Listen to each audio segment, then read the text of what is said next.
Enquanto a coordenadora dava os recadinhos paroquiais, eu já aproveitei para colocar o que veio na minha mente neste momento quando eu fui escrever. Por que eu digo isso? Porque se tu for olhar de repente outros anos, tu nunca vai ter a mesma frase. Porque eu não decorei frase, eu não cheguei lá, meu Deus, trajetória, cadê o livro? Ai, trajetória, beleza, aí eu vou... Não! Eu coloquei no meu coração de tanto estudar física o que é trajetória, e aí pode passar vários anos, se alguém me pergunta, eu vou lá e falo de um jeito particular, cada dia, dependendo da lua, dos astros, eu vou lá, falo de um jeito. Hoje saiu assim, ó. É o conjunto de posições assumidas pelo corpo ao longo do movimento. O exemplo era um casal de namorados, caminhando apaixonadamente pela areia fofa da praia. Depois de um certo tempo, o casal resolve voltar.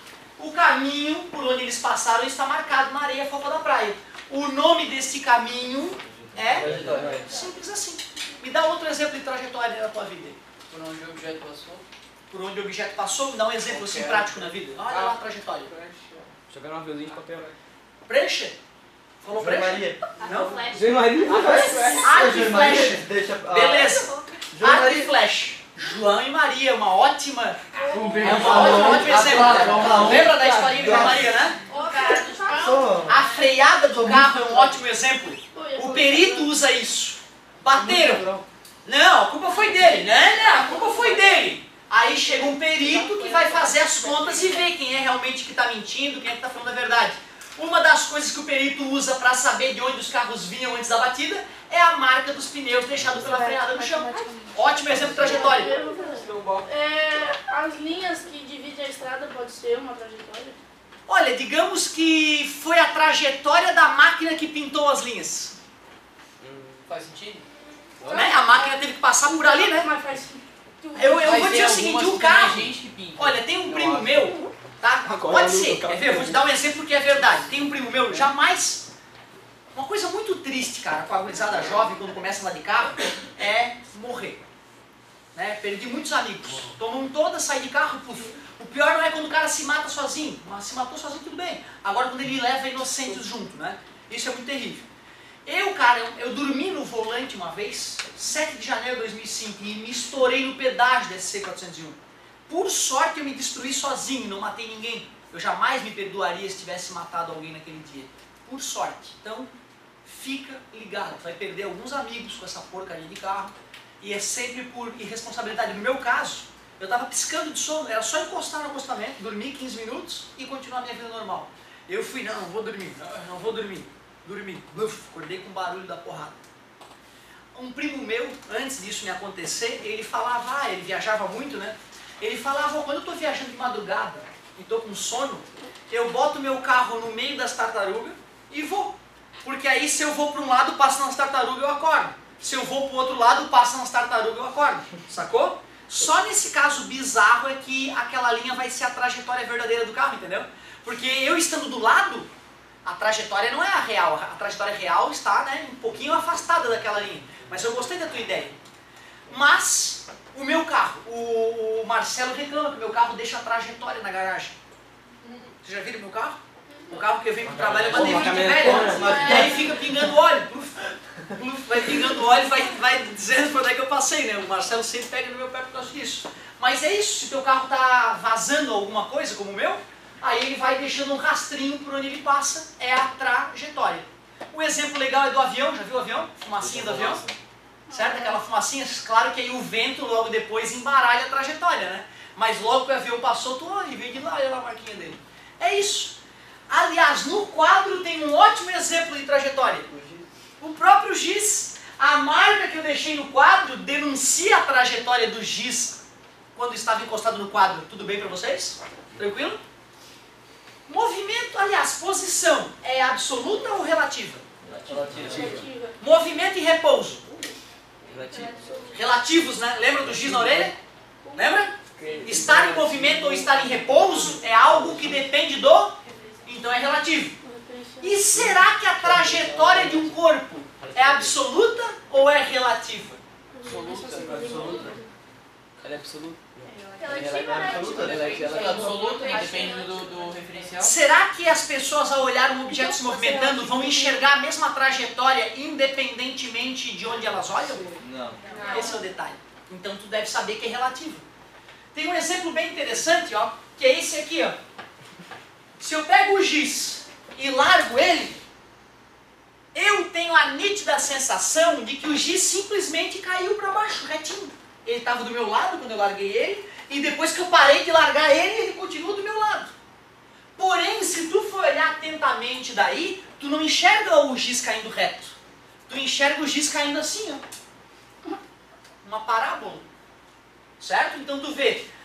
O exemplo clássico do livro de física é o avião. Lá vem o cara com um avião e vai jogar um pacote do avião. Quando a gente joga o pacote do avião, o pacote continua com a velocidade do avião, então ele acompanha o avião à medida que ele desce. O piloto do avião, olhando para baixo, ele só vê o pacote descendo. E quem está olhando de fora, né, e vê o avião arremessar, vê o pacote caindo numa forma de parábola. Isso mesmo, parábola. Então, é só um exemplo, né, de como trajetória é relativa.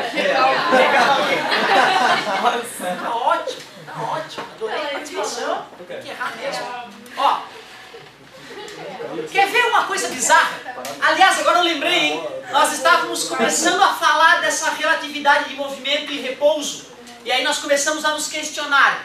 Quem está parado, o Sol ou a Terra? Então os dois estão se mexendo? Em relação a quê? Não, como assim? É que isso é muito confuso, cara. Ó, pra tentar te mostrar como isso é delicado, é isso aí, garoto, ó. Quando a galera pede pra ir no banheiro, aí tem uma filinha, eu só peço, ó, quando o fulano chegar, tu tá liberado. O amigo nem me perguntou, eu falei que era automático, o amigo chegou do banheiro e já automaticamente saiu. É assim que funciona, entendeu? Nunca dois vão sair do banheiro, jamais na minha aula dois vão sair do banheiro. É sempre assim, organizadinho. Agora, olha só. Tu sabe quem foi um dos primeiros caras na história que escreveu uma teoria sobre o movimento dos astros? Cláudio Ptolomeu, o nome do cara. O Ptolomeu, ele viveu no século I, século I depois de Cristo. Século I, cara. Em 70 e poucos depois de Cristo. Ele escreveu um livro chamado Almagesto. Nesse livro, ele falava, né, que a Terra era o centro do universo e que Sol, Lua e os outros planetas orbitavam a Terra. Ele dizia que o sistema era mais ou menos assim, ó, Terra, aí tem a Lua orbitando num círculo perfeito a Terra, com seus 26 dias e pouco de período para terminar a voltinha, tem o Sol orbitando a Terra num círculo perfeito, demorando 365 dias e uns quebrados para terminar a sua volta. Ele sabia desses dados, tá? Como? Observação olho nu. Não tem? No século I não tem telescópio, né? E ele falava, olha, Mercúrio, por exemplo, que também orbita a Terra, que está parada, né? Só olhar aqui, parado. Paradinho.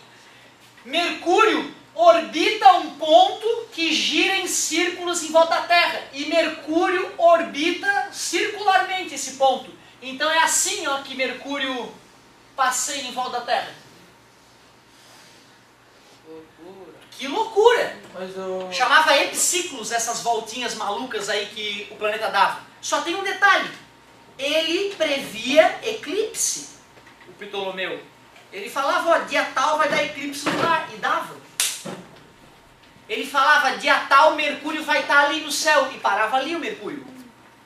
Ou seja, apesar de tu olhar para isso e parecer, oh, que ideia idiota do Ptolomeu, o mundo inteiro achava o máximo e fazia os cálculos com o Almagesto, usando o livro do Ptolomeu. Aí, olha só. Pode deixar. Pra ti. Obrigado, meu querido. Ó, nada. Agora, olha só, galerinha. Passaram-se mais de 1000 anos para chegar um cara chamado Nicolau Copérnico e falar, né, isso é um absurdo. Ptolomeu pirou. Ele falou, né, isso é tudo loucura do Ptolomeu. O certo é o seguinte, ó, o Sol é que está no centro. E ele foi mais humilde, está no centro do sistema solar, ele não falou do universo. Lembra o tamanho do universo, né? Mais ou menos, deixa eu ver.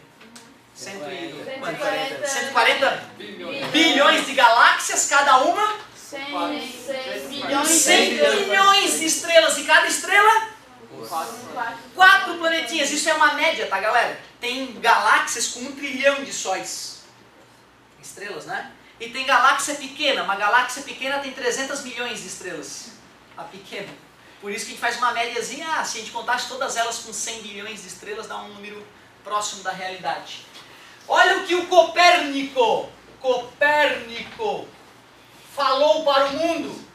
É muito melhor, galera, dizer que o Sol está parado, que Mercúrio orbita o Sol em círculo, que Vênus orbita o Sol em círculo, que a Terra orbita o Sol em círculo, que Marte orbita o Sol em círculo, e aqui na Terra tem a Lua, que orbita a Lua em círculo.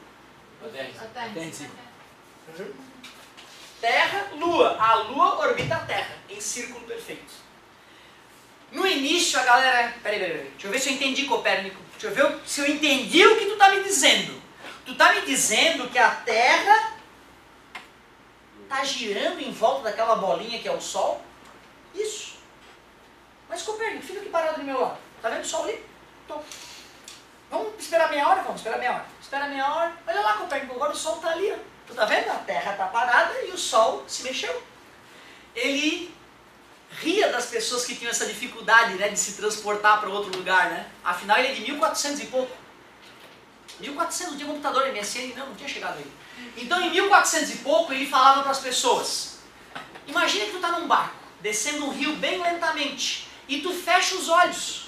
Tu não vai saber que o barco está em movimento, a menos que tu olhe para uma árvore na margem e veja a árvore passando. Ele queria fazer as pessoas se imaginar que a Terra é como um barco se deslocando, entre aspas, lentamente no espaço. E por isso que nós não temos a sensação de movimento. Hoje eu tenho um exemplo muito melhor, o avião. Quem já andou de avião sabe que tu está a 900 km por hora, sentadinho, nem treme. O teu copo d'água está em cima da tua mesinha e a água nem treme, ela fica paradinha, a menos que tenha turbulência, lógico. Cara, é 900 por hora, tu olha lá na telinha, porra, tá 900 por hora, tem meu copo d'água, não precisa nem segurar. Então tu vê que loucura, né? Copérnico foi chamado de louco quando disse que a Terra estava orbitando o Sol. E eu volto a perguntar para vocês, como perguntei na aula passada, quem está correto? Ptolomeu ou Copérnico?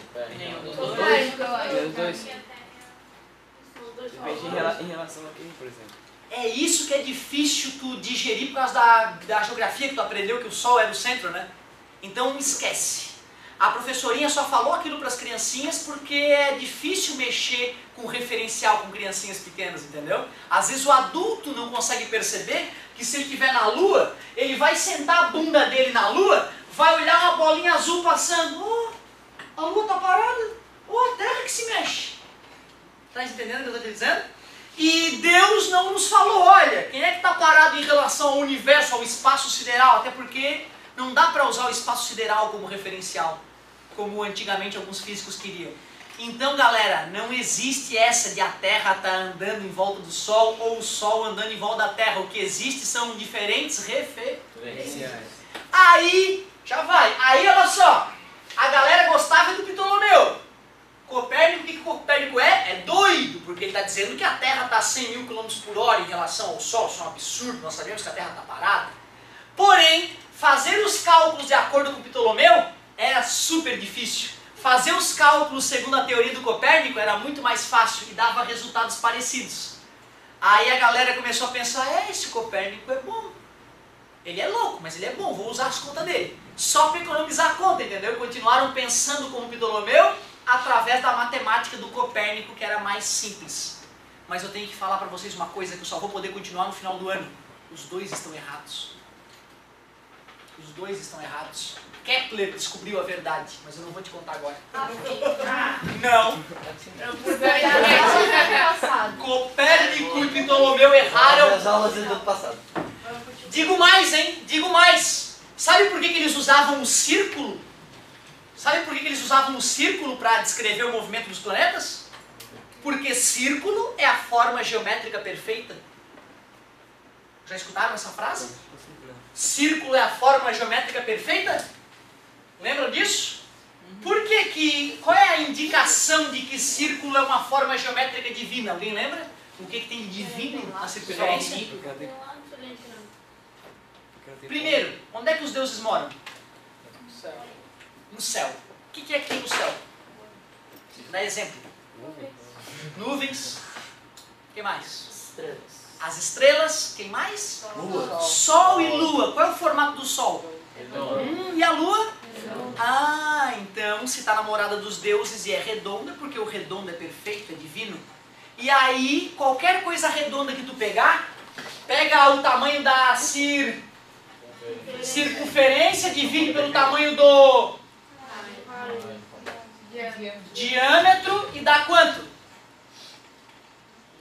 Isso aí mesmo. Ninguém? Ninguém? Semicírculo. Pega essa aqui então. Pega essa aqui. Pega essa circunferência 2, divide por esse cara aqui que é o... E dá quanto? Pi. Pi, pelo amor de Deus! Dá 3,14159, 3,14159. E nessa grandona, se eu pegar a circunferência grande e dividir pelo diâmetro grande, dá quanto? Pi. 3,14159, blá blá blá. Aí a galera, eu falei que era perfeito. Qualquer coisa redonda do mundo, pode ser o pé da tua cadeira ou o sol. Se tu pega o tamanho de fora chamado circunferência, divide pelo tamanho de fora a fora passando pelo centro, que é o... Dá sempre pi. Porra, provei que é divino a circunferência. Era assim que a galera pensava. Tu vê que loucura? Então, se os astros moram na morada dos deuses, o céu tem que usar a circunferência. Por isso que Ptolomeu se baseou em circunferência. Por isso que Copérnico se baseou em circunferência. Erraram. Mas aí é depois. Agora olha só. Falei um pouquinho de trajetória, né? O que tudo isso que eu falei do Ptolomeu e Copérnico tem a ver com trajetória? É onde os planetas passaram. Vocês perceberam alguma mudança nas trajetórias do Ptolomeu para o Copérnico? O que era diferente? Ó, é isso aí. Quando era Ptolomeu, os planetas orbitavam a Terra assim, ó. Não era? Doidão, ó, dando volta maluca. Aí, quando mudou o referencial passou a ser o Sol para Copérnico, como é que Mercúrio se desloca? Um círculo. Tá vendo como mudar o referencial muda a trajetória? Né? Mais um exemplo disso. E fica tranquilo, lá no final do ano eu vou esmiuçar a gravitação universal para vocês. Desculpa a demora, cara. Mas, tipo, o centro do universo, vamos dizer que o universo surgiu com uma explosão, não seria o centro da explosão, e as galáxias girariam em torno disso, e os sóis girariam em torno da galáxia, e os planetas ao redor do Sol. Legal a ideia do amigo. Na verdade é o seguinte, galera, ó. Nós hoje temos noção mais ou menos de onde é que é o centro da nossa galáxia, da Via Láctea, certo? Lá no centro da nossa galáxia, que é o nosso aglomerado de estrelas, tem um buraco negro supermassivo. E as estrelas giram, né, ao redor desse buraco negro supermassivo. As outras galáxias, elas estão espalhadas, e não é um espalhar, aí já não é fácil visualizar isso, elas estão espalhadas meio... Tem uma parte mais concentrada no centro dessa montoeira de galáxia, elas orbitam realmente, giram, só que não é tão bonitinho, tem galáxia que está perdidona, atravessando esse mundo de galáxias, certo? Aliás, já que nós falamos disso, vale a pena. Falei para vocês do Big Bang, não falei? Não, né? Isso é muito legal. Alguém sabe que história é essa de Big Bang? Uma explosão que criou o universo. Olha que loucura. Peraí, só vamos... Os cientistas dizem que toda a massa que existe no universo observável, lembra aquelas 140 bilhões de galáxias, cada uma com 100 bilhões de estrelas?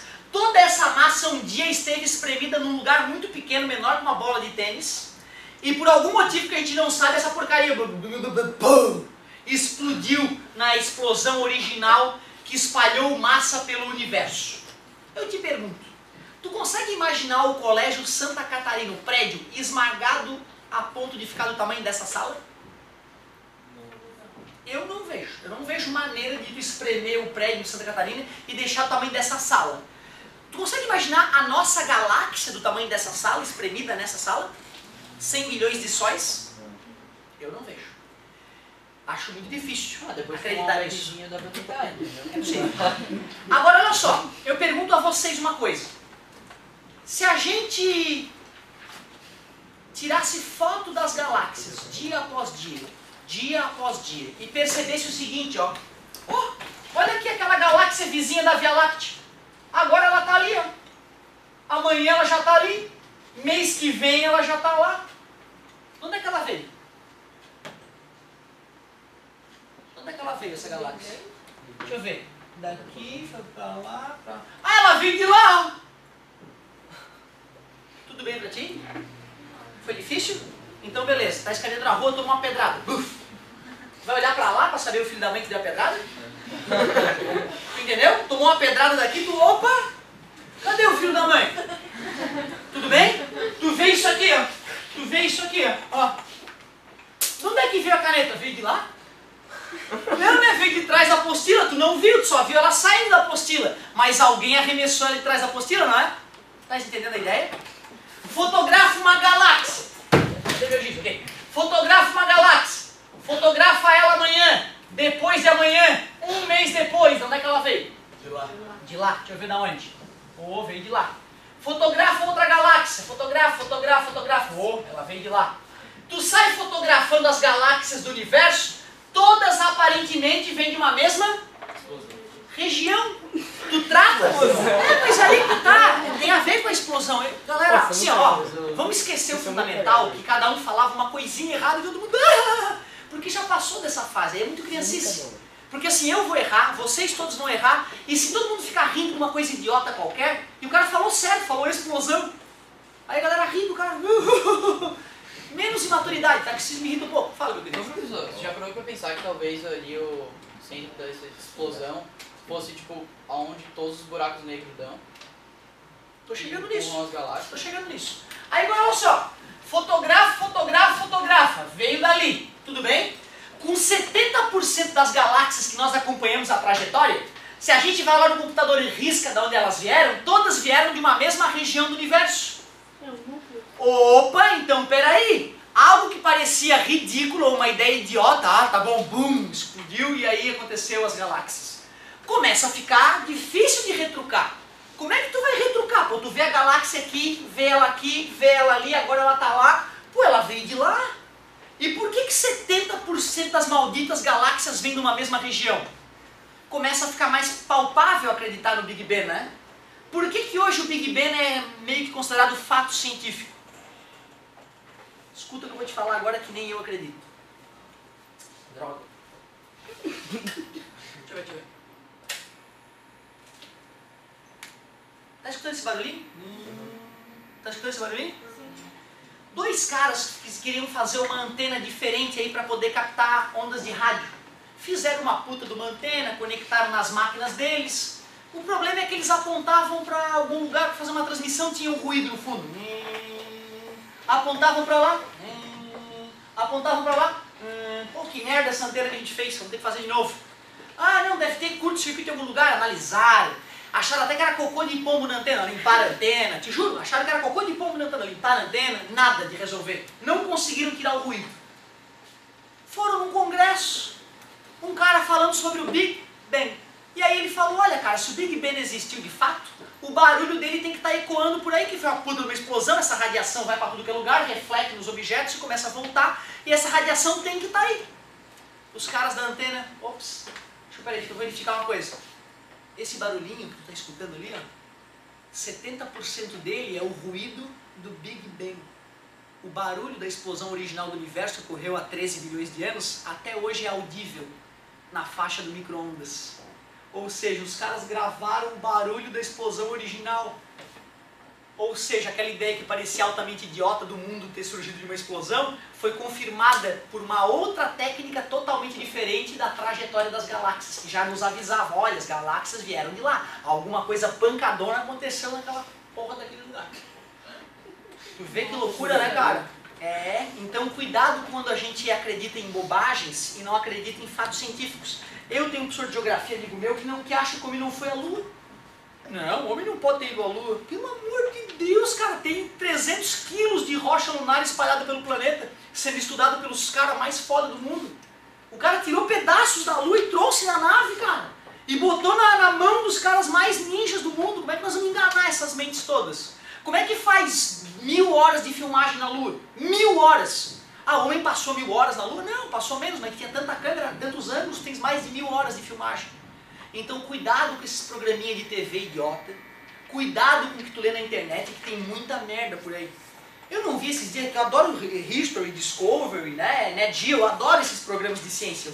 Chego em casa e fico, qual é o programa legal? Esses dias eu vi uns caras caçando fantasma. Sim, ele até filma o fantasma. Oh, galera, fantasminha não existe, tá? Senhor, o que é aqueles caras que caçam fantasma então? É charlatão, é bandido querendo ganhar dinheiro com pessoa idiota que fica assim na televisão. Ai, fantasma. Ai, meu Deus, fantasma. Não existe fantasminha. Tá beleza? Nunca nenhuma pessoa séria com uma câmera normal, bonitinha, gravou nenhum fantasminha. Porque os fantasminhas não aparecem para os cientistas. Só para os caras que querem ganhar dinheiro com eles.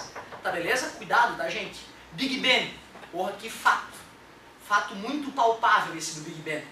É até possível que a gente descubra depois que houveram outras explosões além dessa, que ela só gerou uma parte do nosso universo, mas que aconteceu uma grande explosão há 13 bilhões de anos. Isso é fato. Loucura, né?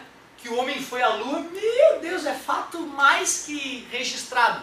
Depois eu vou te contar uma outra história do homem que indo à Lua, que é bem interessante. À vontade, meu querido. Será que eu vou conseguir almoçar?